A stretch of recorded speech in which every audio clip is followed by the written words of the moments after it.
Hi, I'm going to show you here how you can change or replace the battery for a ShakerWatch sensor.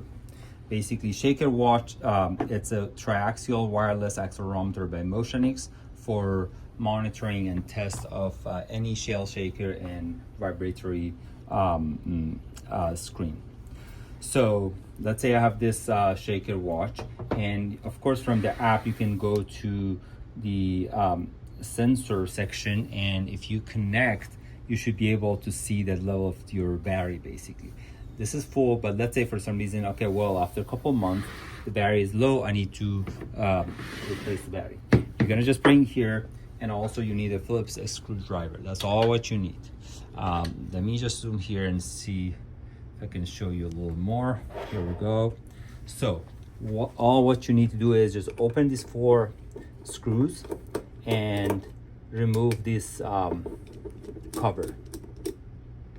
After a couple of months they're using it, so there might be some dirt around this and might be a little tricky to just get that cover off of this whole enclosure.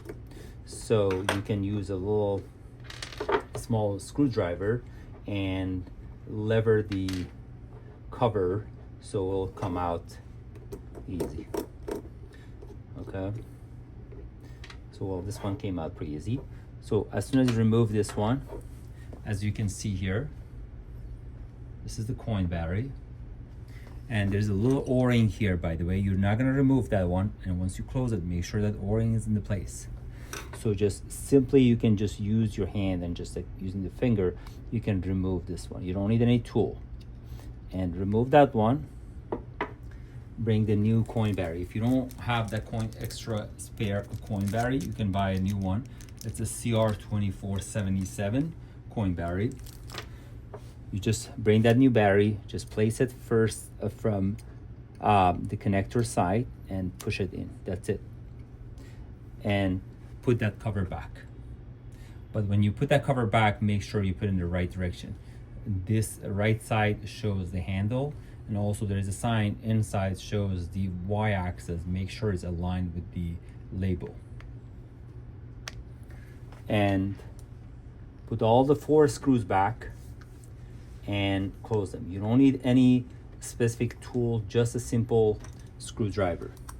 And just close all 4 screws and tighten them all with hand. You don't need any tool. And make sure it's pretty tight, and then you're good to go. You just go to app and you should be able to pair and connect and start your test again.